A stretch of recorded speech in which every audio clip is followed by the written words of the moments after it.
What's up, everyone? My name is Shanna, and I'm so excited because we're kicking off a brand new series today called Newish. Do you love getting something new? Because I know I do. Maybe it's a brand new pair of sneakers or a really cool jacket, or maybe when you start a new school year, there's a fun opportunity to try out for a play or a team that you really want to get on. I remember when I started off the new school year, I really wanted this new pair of Converse. They were bright, they were exciting, and we had to wear uniforms, so it was the only statement piece that I really got to wear every day. What's interesting about getting new things or entering into a new season in your life is that newness always brings about change. And the truth is, whether it's good or not so good, we may not always like or want change. Maybe you do like change. I think it's super fun to get a new pet, make a new friend, join a new club, or even get a new hobby. Even the changes and experiences we have from going to elementary school to middle school can be exciting. But for some of us, we don't think change is all that great. And we don't love the feeling that goes along with those changes, like how you can feel intimidated when you have to move schools, or your world is turned upside down if your parents get a divorce or an older sibling goes off to college. Even just being in middle school can bring a lot of changes that don't feel ideal. Things like losing friends, puberty, confusing classes, those are just some of the things that you're probably going through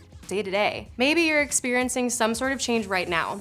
Maybe you've just gotten to the other side of a huge life change, or you're wishing for a change because your life just seems a little boring at the moment. Or maybe you're hoping for a change because your current situation is not great. No matter how you feel about change, I think we can all agree that change, good or bad, moves parts of our lives around. And change can disrupt our routine. It can feel awkward, and it can also feel really difficult. And as middle schoolers, you may have noticed that when your life starts to change, often there's nothing you can do to stop it. It can make you feel out of control, overwhelmed, anxious, and even just powerless. Wherever you find yourself, the truth is that change is inevitable and part of being human. Change either just happened, is happening, or is about to happen in your life. So, since change is going to be part of our lives no matter what, how do we deal with it? How can we learn to embrace change even when it feels like we're out of control? In order to answer that question, we're gonna look at some writings from one of the wisest people to have ever lived, King Solomon. He asked for wisdom, and God gave it to him, so this guy was really smart. In fact, we actually have the account of God granting this guy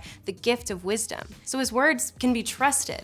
So let's check out what King Solomon had to say about change. For everything, there is a season, a time for every activity under heaven, a time to be born and a time to die, a time to plant and a time to harvest, a time to kill and a time to heal, a time to tear down and a time to build up, a time to cry and a time to laugh, a time to grieve and a time to dance, a time to scatter stones and a time to gather stones, a time to embrace and a time to turn away, a time to search and a time to quit searching, a time to keep and a time to throw away, a time to tear and a time to mend, a time to be quiet and a time to speak, a time to love and a time to hate, a time for war and a time for peace. So you may be asking, what in the world did we just read? Well, in this passage, Solomon used poetic language to explain that life is seasonal. There's a time and a place for all things in our lives. Just like some seasons around the world change from summer to fall to winter to spring, our lives have seasons too. And I don't know about you, but where I live, by the time August arrives in the summertime, I'm ready for fall. I'm ready for the temperature to drop and to bring out the bonfires and sweaters and watch football.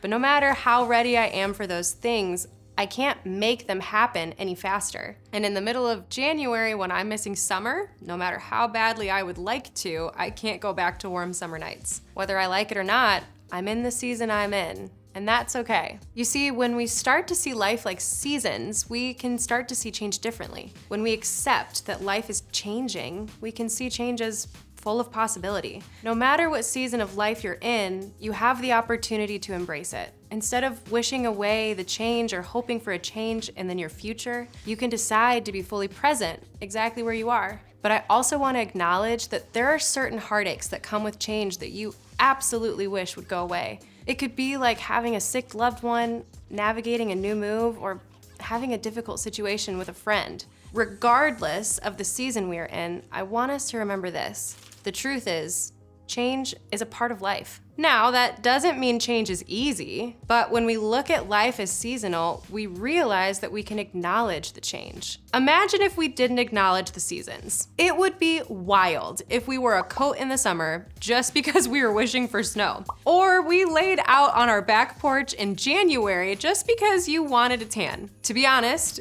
I think you would have a better chance of getting frostbite than a tan. Or think about this. You might come back from summer vacation in snow gear. Or you try to sled down a hill in August. I would not recommend it. Or you want to go for a little swim in February. Once again, frostbite. All of this would be considered very bad timing and for the most part, dangerous. It is important to embrace the season or the change you are in. So what do we do? When we experience a change and we realize we've stepped into a new season of life, how do we make the most of it?